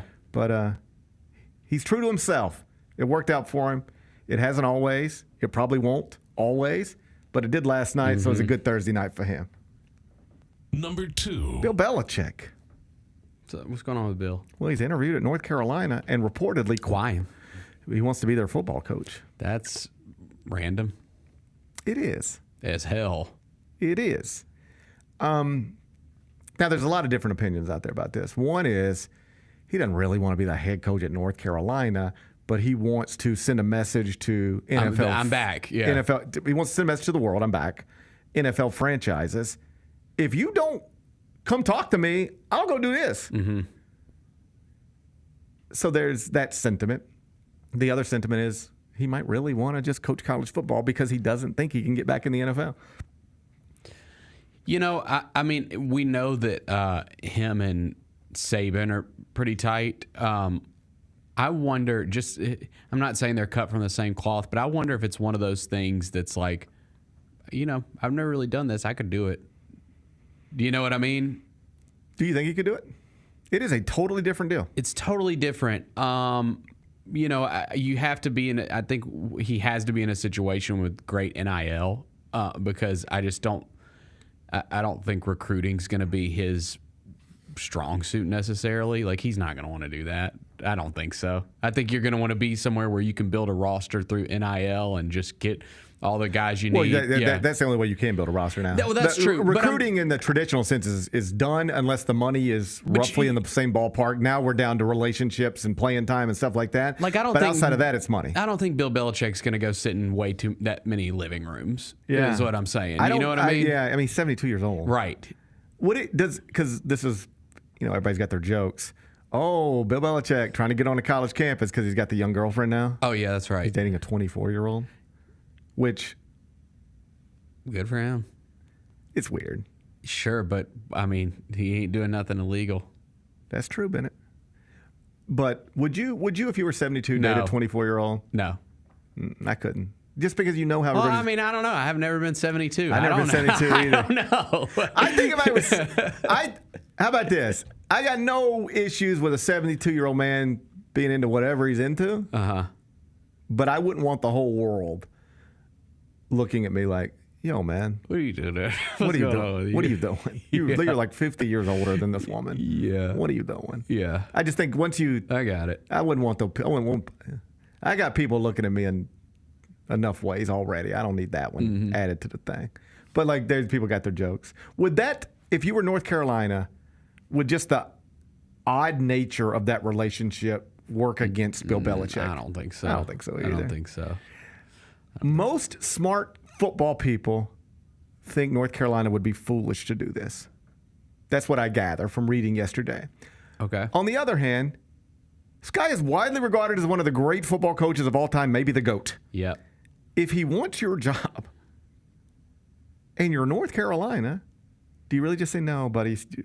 And if so, how humbling is that? You go from being the GOAT And then like 2 years later, you can't even get a North Carolina football job? No, I mean, it's not like Bill Belichick going to Arkansas where he's got to play against Georgia and Alabama and Tennessee and all those schools every year. Like, he's going to North Carolina where he's going to play in an ACC schedule. Like, I think as long as if they're able to get a good roster there, I think he would be great. I think that you would have to, if I were going to do it, I don't know that I would do it, but if I decided I'm UNC chancellor and I'm like, it's Bill Belichick. Yeah. Who do we think we are? We're not turning down Bill Belichick. He wants our job for whatever reason. I would then say, all right, we'll do it, but you have to surround him. I would go try to hire a college head coach to put right beside Bill Belichick. And I mean, not a fired one. I mean, somebody who's running a good program right now and just say, we'll overpay for you to come be the associate head coach of our football program. Yeah. I would surround him with as many people as I can who understand how to run college football programs, and then I'd let him be the face and the coach. But he ain't really got to do the rest of it. Yeah. You know, Arthur Smith, Memphis' own, Arthur Smith was considered a candidate as well. Mm-hmm. He's a North Carolina graduate. He withdrew from the search, but that's one where I thought maybe North Carolina was a little short-sighted to not pursue that more seriously, because what are we talking about here? What's the biggest factor when it comes to building rosters in college football now? Money. Oh, yeah, right. You know who Arthur Smith's father is? That's a good point. That's a good point. Oh, no, that's a Memphis thing. Come on. I'm just saying. Nah, come on. If you're North Carolina and you know I can hire a former NFL head coach who's a productive and respected offensive coordinator to be my head coach, he's an alum, and his dad's a billionaire. And they already give millions of dollars to the University of Memphis. If they're giving you millions of dollars to the University of Memphis, what do you think he'll do for his son? It's a fair point. I'd have thought about that. It's a fair point. I don't think they've thought about that as much as I would have thought about that. I might have considered that too. Either way, I hope they get it figured out. Yeah. I don't know if they will. I think they will. But eventually. I would hire him. I would talk it through. Yeah. I would talk it through. I don't know where I'd land, but I wouldn't dismiss it out of hand. No. I'd talk it through. Number 3. George R.R. Martin gave an interview. You sent it to me. Yep. He says, I'm surprised you picked this one over the Hawk Tua Bitcoin controversy. I just don't even know what to say about her anymore. I saw the funniest post that was like, it was from like a year ago. And it was, we're getting this close to the Hawk Tua girl starting a podcast, doing Bitcoin and OnlyFans, and it's like, boom, boom. We done too. Yeah, right. We know where you're headed next. Yeah. I don't know where she's headed next. I just find her, and I say this as respectfully as I can. I'm happy for her. I am too. She was apparently working in a factory, just a I'm totally anonymous woman, and now she's making real money and become a celebrity on some level. I'm happy for her. Mm-hmm. I just find her completely uninteresting.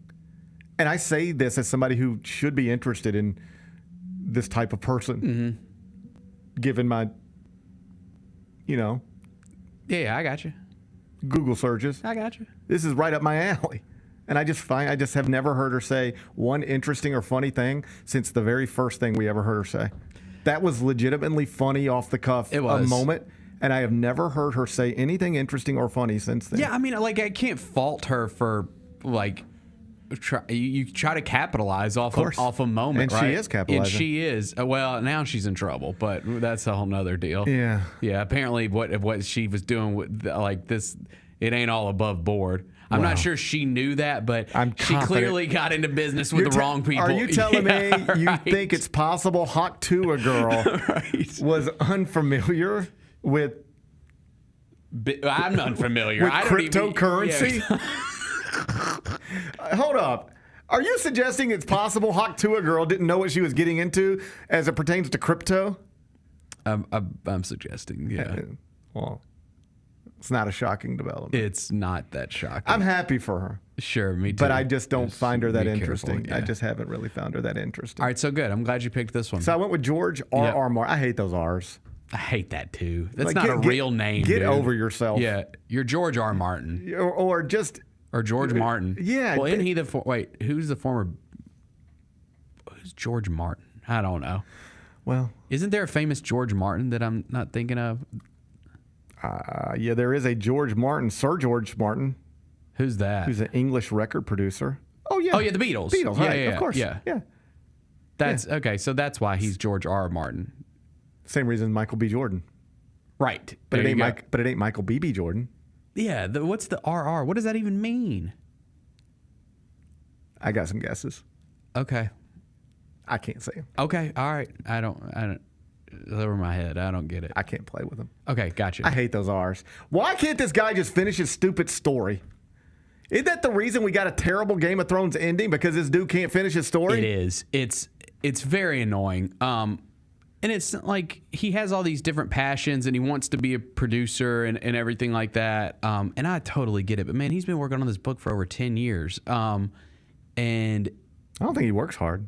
Again, he's old. Like, I don't want to, like, condemn the guy. Yeah, we're not mad at Lee Corso for not finishing a book. Right, but he's been working on this book for 10 years, and again, people felt some kind of way about how Game of Thrones ended, and a lot of that is because HBO had to finish that whole story because they didn't have any book content to work from. I started writing a column and you build a whole television show off of the column and then I don't finish the column, so you just got to finish it by yourself. Right. That's what happened. Right. And so, like, okay, well, they're still doing good with House of the Dragon. He wrote a book, House of the Dragon, and so it's called Fire and Blood. And so you have the content to work from. What else are you doing, man? Write your stupid book. Yeah, there's a new series coming out next year, Night of the Seven Kingdoms, that looks pretty cool. It's a Game of Thrones spin-off series.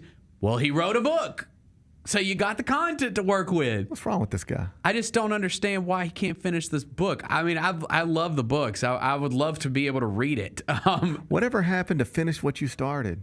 Yeah, man. When I grew up, we were taught across the board, finish what you started. Whatever happened to finish what you started? Have we lost that? Have we lost that in the age of TikTok? I don't know. Do you think George R. Martin is too consumed with TikTok to finish his little stupid book? Someone suggested, dude, just get like a ghost. Like let somebody else do it. Well, dude, he even said, let John Grisham do it. Why can't we just hire John Grisham to do it? He's always writing something. There's some guy that did like the Game of Thrones like wiki page or whatever. That's just like details everything in the Seven Kingdoms, right? And he even admitted, George R. Martin, that he had to go to this guy for references when he was writing his books because he forgot some of the stuff. And so it's like, dude, why don't you just get a ghostwriter and knock this thing out and give the people what they want? Let John Grisham finish it. Yeah. John Grisham's always writing stuff. Yeah. Let's finish this book. Put a couple lawyers in it, a couple Southern lawyers, and some dragons. Yeah. And we'll be done with this. Yeah. I give him one more year. Mm-hmm. But if I'm sitting here on December 6, 2025, we're still talking about this dude got a couple R's in the middle of his name, still can't finish a book, I'm done with it. I think I'm done with it too. I'm gonna give him one more year. I'm gonna give him one more year, and if he can't get this done, that universe, if he can't get this done in one more year, we're going to the bullpen. Okay, we're bringing out John Grisham. I don't know if John's ready for fantasy novels. Yeah, just gonna put a couple Southern lawyers in there. Put them on top of dragons. It'll be a couple lawyers. It'll be like Matthew McConaughey on a dragon in a suit. I don't know if that's gonna work. I think it would work. Okay. Let's see what J.K. Rowling's up to. You don't think, Matt? Oh, I know what she's up to. I know what she's up to. No, she's producing the new Harry Potter series. For now. No, she's a part of it. They trying to get rid of her. No, they're not. HBO's got her on board. She stands strong. Oh, yeah. She stands strong in her beliefs. Yes, she does. Yes, she does. It's wild out there, isn't it? It is wild out there. But she knows how to write a fantasy novel is what I'm saying. And she finishes what she starts. Correct. Exactly. Does she sometimes have some controversial opinions? I think so. Sure. Sometimes, Yeah. No. We can get into that another day if you want to. Yeah, I don't want to talk about it. But what I can respect is that she finished what she starts. Mm-hmm. Sounds like George R. Martin could take a page. We're taking out one of those R's. Yeah, we don't need both You're of those George R's. R. Martin until you finish the book. If we don't have a Michael B.B. Jordan, we don't need a George R. Martin. No. I think we can all agree on that. Yeah. Number 4. Tigers are back in action this weekend. We got Red Wolves coming to town. When are they playing? Sunday. How you feel about the Red Wolves? Okay, that's weird because I thought Memphis commencement was on Sunday. Am I crazy? You might be crazy. I don't know. I can't speak to whether you're crazy or not as it pertains to commencement ceremonies. I'm not comfortable labeling pull out my you trusty FedEx based form. on your opinion on commencement ceremonies. Pull out my trusty FedEx form events calendar. You don't think Kyra, can you let me know if you know off the top of your head? FedEx form events calendar. Bennett. Not that it matters. Why does anyone care? I was just about to say that. I was just about to say it matters not at all whether there's a commencement ceremony on Sunday. I just want to know for my own well-being, okay? Okay, well, let us get to a break, and then you can figure that's out fine. All right, everything you need to know about the University of Memphis commencement ceremony. It's next week. Okay. It's next week. Okay. Sorry, everyone. Okay. No scheduling conflict. Thank God. Thank goodness. Thank God. We got some Red Wolves coming to town. How you feel about the Red Wolves? You know, I don't mind playing them. I don't. If I may be serious for a moment. I'm sorry. I didn't mean to I'm not here to break it all down. Sorry. No, I'm totally fine with playing this team every year. I am. Basketball and football, I don't mind it either. It's an easy drive. Hopefully they bring some fans out here. I'm totally cool with it. They're 127th at KenPom, which puts them in a position where they can reasonably be considered among the Sun Belt favorites. Okay. So these will be back-to-back games for Memphis. Louisiana Tech a couple nights ago. Arkansas State this weekend, where you're playing two mid-majors at home. You should win. And they could both go on to be conference champions. Louisiana Tech could win CUSA. Arkansas State could win the Sun Belt. So these two, the week after Maui and it's a little bit of a break in the schedule in terms of big competitive stuff. But if this game goes the way it should go on Sunday, and KenPom projects Memphis to be a 15-point favorite in the game, Memphis could enter next week with, in addition to victories over UConn and Michigan State and the big signature things that they got done in Maui, they could have two more wins over teams that end up playing in the 2025 NCAA tournament as automatic qualifiers by winning their conference tournaments. Louisiana Tech could do that in CUSA, and Arkansas State could do that in the Sun Belt. The coach is Brian Hogston. He's a former Alabama assistant, worked under Nate Oates. Okay. So you might recognize a somewhat similar style of play. He's running a good Brian will be, assuming this thing at Arkansas State continues to go in the right direction, he'll be a head coach, high major level within the next 5 years. That's what I meant when I said I don't mind playing Arkansas State every year, because it seems like that athletic department tries, you know what I mean, and that's all. Like the football facilities are they are what they are, the mid-major football facilities. Sure, but they actually put effort into it. And it's drivable for ASU fans to come here, for Memphis fans to go there. Obviously, I wouldn't be doing home and homes. Mm-hmm. At least not on the basketball side. Maybe on the football side. Maybe on the football side, yeah. I wouldn't be doing home and homes with them, but I don't mind these types of games, particularly with an athletic department that is financially strapped. Mm-hmm. You don't have to pay regional schools that can bus. Yeah. When you are creating buy games and paying schools to come play you in your building to create your home schedule, you don't have to pay an Arkansas State, in theory, as much as you'd have to pay somebody from, say, a different part of the country. Yeah. It's a bus instead of a flight, right? It's cheaper for Arkansas State to get here. So, in theory, you don't have to pay them as much. It's a quality non-league game for these types of situations every year. And so they can do it as long as they want, fine with me. But assuming things go well, Memphis will improve to 8-1 on Sunday against Arkansas State and continue to move up in the AP poll, with Purdue losing last night, really getting pounded at Penn State. That's another situation where there's a team in front of Memphis that took a loss and could theoretically fall below Memphis. So the Tigers, again, as long as they handle things on Sunday, should be moving up in the AP poll when it updates on Monday. Number 5. Would you believe we're still looking for this fella who killed the United Healthcare CEO? They can't find him. I'm actually shocked. I mean, we both agreed that this time yesterday we said that right now we would be talking about them capturing someone and finding out about this guy. His face is everywhere. Yeah. How do we not have his name yet? So the latest thing that I saw was that he escaped into Central Park to avoid the cameras. That's right. Yeah. He knew what he knew. He how knew to what he was doing. Yeah, he had a route. Yeah, he knew. Yeah. I've reached the point with this case. You love this. Oh man. Yeah. I've reached the point where I'm reading so much that I get 3 minutes into a story and I go, oh, I've already read this one. Yeah. I'm rereading stuff. Mm-hmm. An expert on these types of things said that they're skeptical this is a trained killer because trained killers don't leave their eyes exposed in Starbucks. Mm-hmm.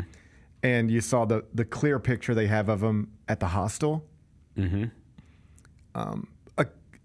A trained killer would know you can't pull that mask down.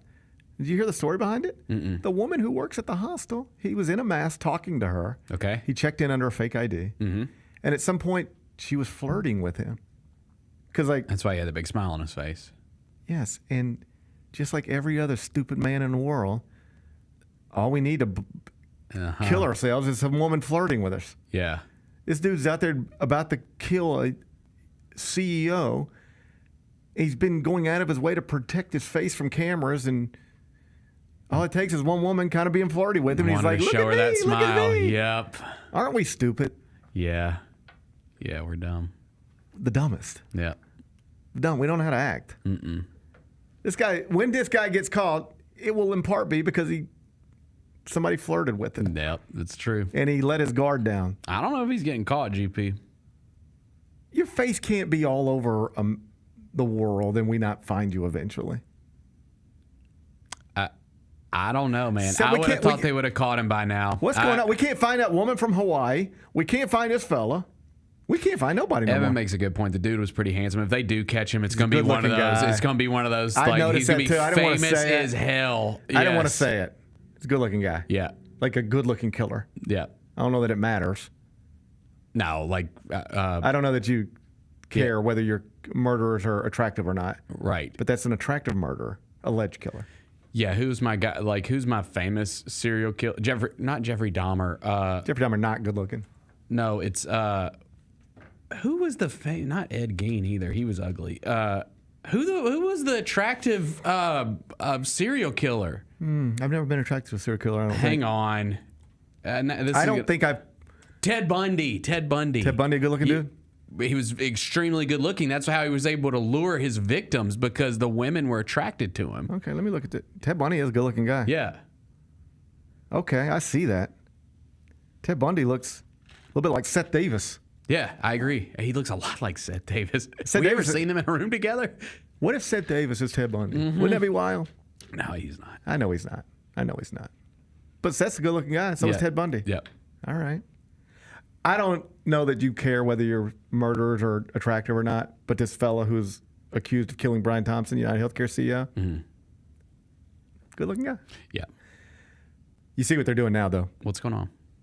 People are starting to look at the wife. He's not his current wife. Brian Thompson. He was estranged from his wife. Oh, okay. He was married, but they were living in separate residences. There was trouble in paradise, and people are starting to wonder. And I don't mind people wondering, but I couldn't help but think of this last night. Mm-hmm.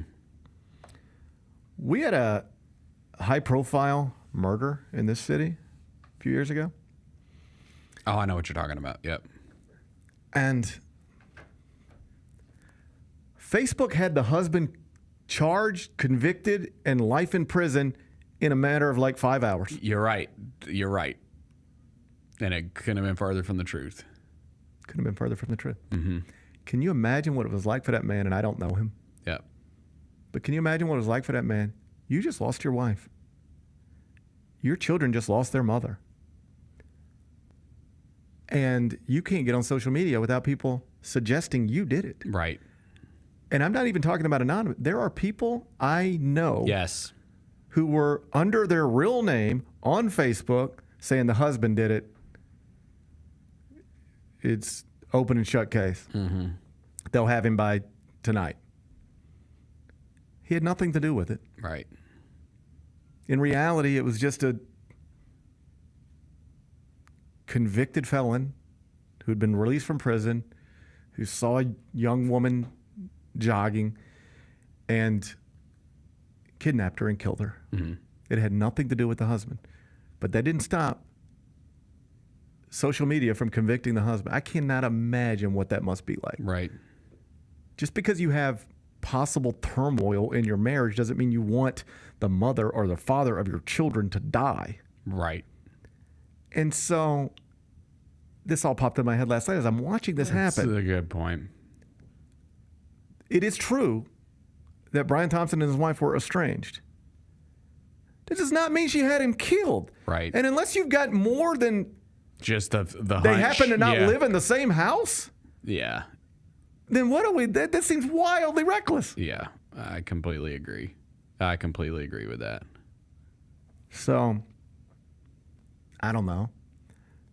I want to be clear about that. I don't know. Like, we might ultimately find out it really is that. I don't know. But I wish more people would act like they don't know, too. Because a lot of people last night were acting like they do know and really pointing in her direction. Read a story about CEOs, particularly in the healthcare industry. Do you realize he has a security detail? They hired for him. He's supposed to be surrounded by like 10 people everywhere he goes. That's how. That's obviously a job that is. You got a lot of people that don't like you. Every day, the company you are in charge of is ruining people's lives. Mm-hmm. And in some cases, by extension, ending them. And obviously, you're not involved in the day-to-day of that, but you're the face of it. Mm-hmm. And when people go into bankruptcy because United Healthcare won't cover some medical cost, among the first things they'll do, I'm sure, is who is in charge of this. That's who pops up. That's my new enemy. Mm-hmm. And for that reason, he's never supposed to be by himself. His former head of security said that he should have had a jacket on. Oh, like a bulletproof vest? Wow. Like that's how he's supposed to be living his life, with a security detail everywhere he goes and a bulletproof vest. Did you know healthcare CEOs were that targeted? Mm-mm. I didn't. This is just understood in that industry, buddy. Our company is making billions, but ruining people's lives, and that's a terrible combination. Sometimes people get mad. You need to be careful. Mm-hmm. That's the life. And he was just walking down 6th Ave without any of it. And that's among the. But even if he had security, it doesn't seem like it would have stopped that. That guy wouldn't have got away. No, you would have probably caught the guy. Yeah, he wouldn't have got away. But I don't know that it would have prevented it. Either way, I had no idea that if you are the United Healthcare CEO, you need to be with security 24 hours a day. Detail. But that's what I'm learning now, and it turns out that was good advice, right? Yeah. I can't believe they haven't found this guy yet. I can't believe it either. Okay, so Monday, where are we going to be at? They'll have him. They'll have him over the week. They'll get him over the weekend. I just don't know how you can. I'm going to say they don't. I'm going to disagree. Think about that. If that were you, I would know that's you. Mm-hmm. You know what I'm saying? There are people right now who know. Someone knows. Of course. Yeah. But then that kind of goes to like what we've been like. I've seen people. I bet they've already got his name. I've seen people suggest that there's probably people out there that know but don't want to give him up. I am somewhat surprised by that too. Mm-hmm. The not insignificant opinion of, well, Oh, listen, you read a lot about this. You see the comments. Yeah. Like not, again, I said it yesterday, there's not a lot of sympathy out there. So I was texting with someone last night. Which I tend to disagree with a little bit, but I don't think anyone deserves to get murdered. You ready for this? Here's two things I believe. Yeah. The healthcare industry in this country is shameful. Yes, I agree with that. The CEO of United Healthcare, a father of two, shouldn't get shot on the back in 6th Avenue. I believe both of those things. Me too. I can say, man, this guy is running a terrible business that ruins people's lives, but I don't think that means you got to get gunned down on 6th Ave just walking to work. Mm. All right? There's got to be some something in the middle there. Yeah. But I was texting with somebody last night. This is a very normal person. Like, this isn't like some crazy person always spouting off just crazy ideas, right? And the conversation was about this. And she said something along the lines of, well, I hope when they got him to the hospital, his insurance wasn't declined. Something like that. Just like off, this is a very normal thing.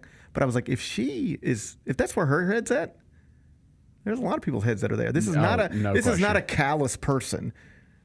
And she was like, well, get what you get sometimes. And I was like, wow, I wasn't like, wow, I was interested in, the whole world's not crying about this. No, not at all. That's strange, isn't it?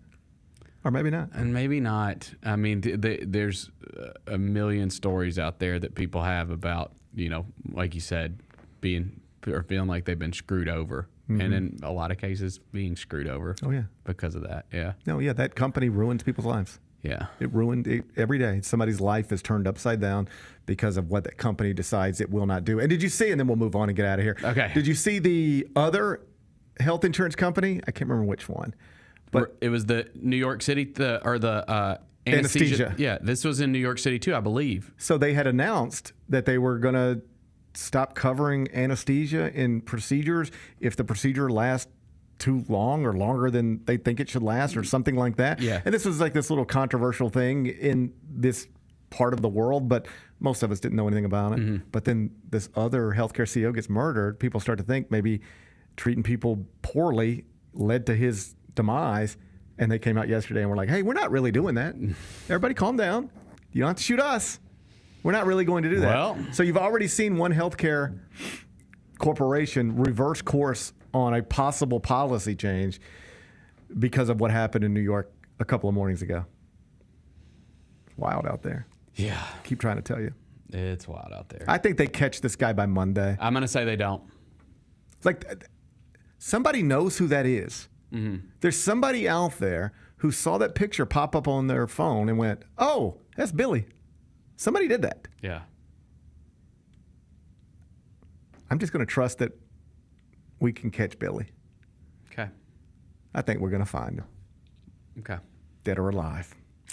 Be back with GP's Carryout. Grizzlies are just having fun out there tonight. Morant around a screen. Bumped by Wagner. No look to Smart. Lays it up on the window and in. And it is all Grizz.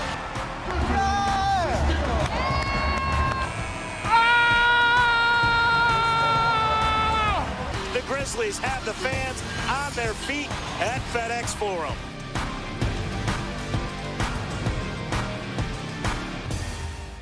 Who will lead the Grizz in steals this season? I'm going to go with Pippen for steals this season. So I'm going to go with Jaren. I'm going to go, as long as he's in the rotation, I'm going to go Jake LaRavia for total steals, and I'll have Marcus Smart in my back pocket for steals per game. Hey, Grizzlies fans, be sure to tune in to Grizz, where the panel and I break down all things Grizzlies and take a look at the rest of the NBA as well. The show is live every Wednesday, 2 p.m. on YouTube at Grind City Media and the official Grind City Media app. Kroger shoppers and Grizz fans, want exclusive last-minute discounted ticket deals texted straight to you during the Grizzlies 2024-2025 season? Sign up with the new Kroger Buzzer Beater deal. Fans can sign up by texting Grizz to 636-479 or visit your local Kroger store in the Delta Division and scan the QR code. By signing up, you agree to receive recurring automated promotional and personalized marketing text messages from the Memphis Grizzlies. Consent is not a condition of any purchase. Message frequency varies. Message and data rates may apply. Thanks for showing up, Memphis. Nothing beats catching your Grizzlies IRL, and nobody knows that better than you. So next time you want to hit up a game, Ticketmaster's got your back with tickets to every upcoming matchup. Whether you're catching the Grizzlies at home or on the road, you'll find tickets at Ticketmaster, the official ticket marketplace of the Memphis Grizzlies and the NBA. Keep putting that jersey collection to use and get Grizzlies tickets today. There's no better brag than saying you saw it live. See you courtside again soon, Memphis. Look at that. We got the whole Grizzlies team just infiltrated our studio.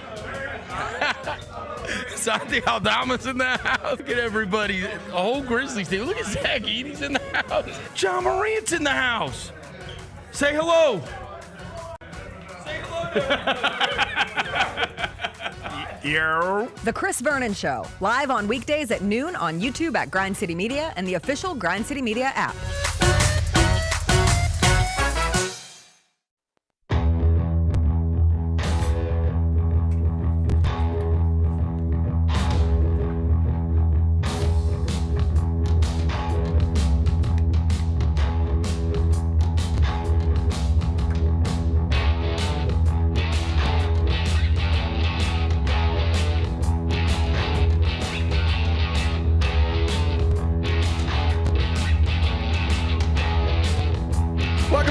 Parrish Show presented by Ortho South. Let's wrap this up with GP's Carryout.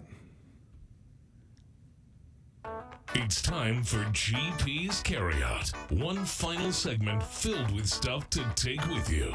It's not everything you need to know, but it's most of it. What did we learn today? Whole bunch of stuff, but rather than repeat myself, let me hit you with some breaking news since the show started. ESPN's Randy Moss has announced he's stepping away from his analyst duties covering the NFL after a serious health concern has emerged. You might have noticed on Sunday he was in studio and he had glasses on. Yeah. Not like these glasses, but like sunglasses. Yeah.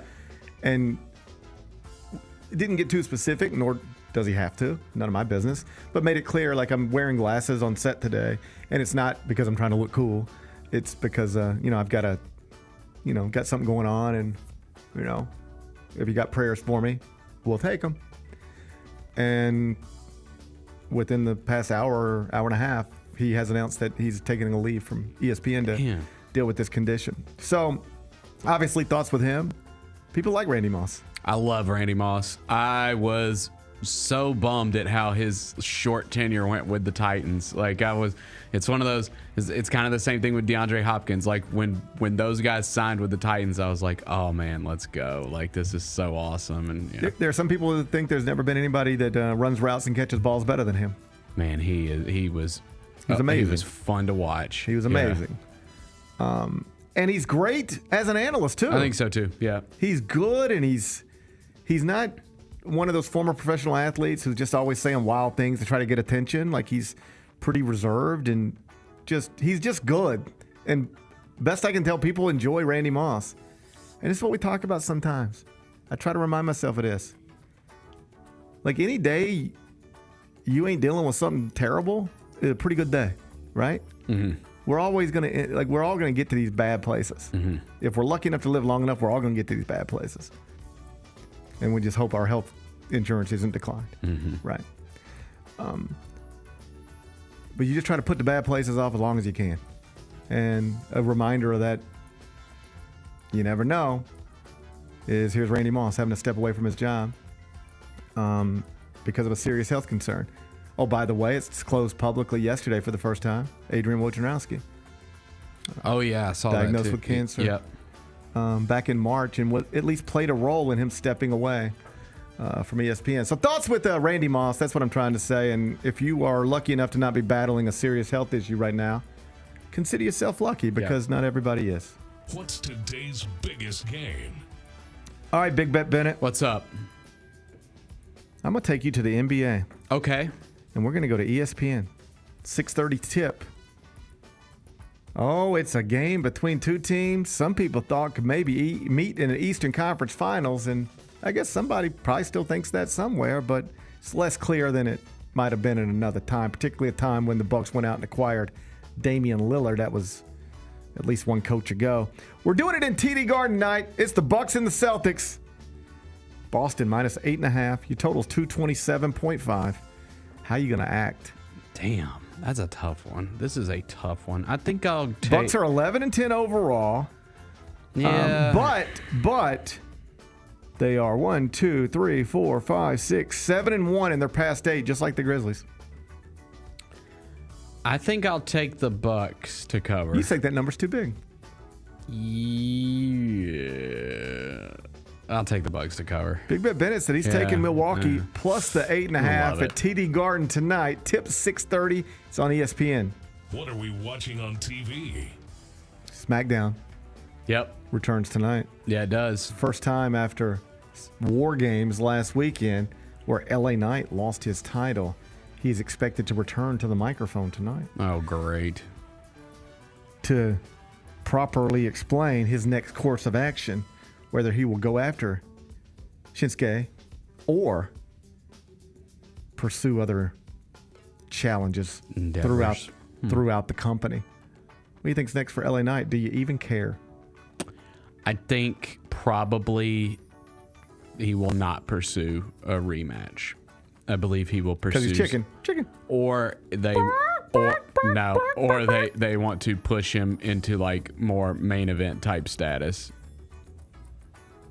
I don't like him. I just don't want to do I get frustrated when I watch how much people like him. I know, it makes me mad. Like he walks out and that music starts and the place goes nuts. And I'm like, not for him. Let's not do that I for don't him. like that. I don't like him. I don't either, dude. I don't. I'm sorry. I can't help it. I'm sorry. It's just not my cup of tea. Not my cup of tea either.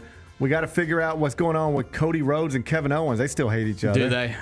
I've been slacking a a bit. It's like the calendar when this time of year comes around and I start slacking a little bit. But I'll be back for the Rumble. Like, don't you worry, I'm not going away. I know you're not going away. I know you'll come back and join us at some point. I'm still in it, Bennett. No, I'm still in it. It's just I haven't been giving it my full attention like I should be. I understand. Life's hard. Yeah. Life's full of challenges, Bennett. Yeah, you know it definitely is. Don't put too much pressure on yourself. Okay, thanks. All right. What are we watching on TV? Oh, that's what we're watching on TV. What's yeah. the best thing we've read? Sorry, guys. Not wins a winner. That's for sure. Chris Mannix at SI.com had a really interesting and well done story on Woj. And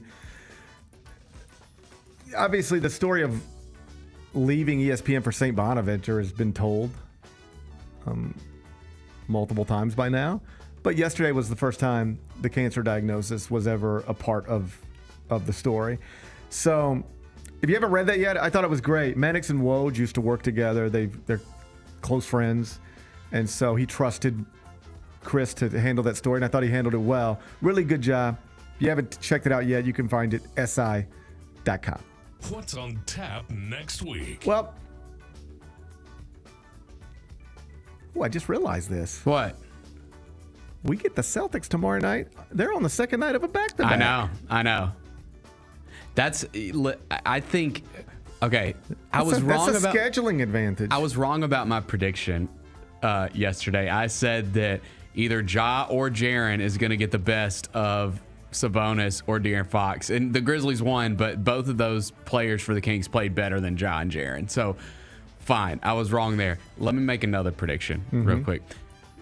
First, Ja Morant ain't going to have a single-digit game. That's number one. Number two, I think it's going to be a big Ja Morant game in the Garden. Okay, Bennett. Yeah, I mean, we remember the comments about the Celtics, and I'm fine in the West. I'm worried about the Celtics. The Grizzlies, in the history of this franchise, I don't think there's a team they've had less success against than the Boston Celtics. I think Ja is going to want to go in there and put on a show tomorrow night. Yeah. Boston on Saturday, at Washington on Sunday. So we'll have some things to talk about on Monday, huh? Yeah. Oh, yeah, it's Marcus. Yeah. Marcus Smart going back to Boston. Yeah, so he already got the video tribute, right? Because he was out last year when they went back, but they did the video tribute for him. But it's his first game playing. I hope he takes his shirt off. Against them. I do too. He looked good. I do too. He looked good. Yeah. Thanks, Kyra. Y'all can be out there hating all you want on social media. That man said, I'm about to show you who's fat. Yeah. Call me fat one more time. Y'all play too much. I'm sick of the Marcus Smart disrespect. I'm sick of it. People trying to put him in an assisted living still facility. Are, dude. Like people were coming to me last night for saying that he flipped that game. I'm like, what? Do people feel some kind of way about him? And they are wrong. I think sometimes some fans, not all, but some, forget that most basketball players have good days and bad days. Yes. Good weeks and bad weeks. Mm-hmm. And if you overreact to either one of them, you just end up looking a little... We went through this with Zaire. Well, yeah. You can't get too excited about this. That's a weird comp. You can't get too excited. Marcus Smart had a terrible game 2 games ago. And had a good game last night. Mm-hmm. That's probably the way the Marcus Smart thing's going to go. Let's be a little I want that guy on my team. I want that guy on my team. Let's be a little more. Let's be a little more even killed with it going forward. Yeah. Okay. Marcus Smart back in Boston. I hope he takes his shirt off. He looked good. Yeah, I do too. He looked good. Call me fat one more time, he said. I'll show you who's fat. Look at me. Looked good. I thought he looked good. I did too. Made me want to go out there and get sick. I never wanted to get sick more than I know. A good stomach bug will do you good every now and again. Man, I would take a good stomach bug. Yeah. Knock me out for 2 days, but let me drop 10 pounds. It's good for you. I'd take a stomach bug right now, man. Yeah. I ain't got much going on this weekend. Well, have kids. You'll get one every other month. That's a good point, man. It's going to be a fun week, I think. Yeah. I hope we find us a CEO color by then. Either way, we're going to be here. Good. Either way, whether they find him or not, we're coming back Monday at 10. All right? I'll be here. Whether they find him or not, we're going to be here. Enjoy your weekend. I'll enjoy mine. Meet back here Monday at 10. Till then, be careful. Be kind, be good. Rep your hood.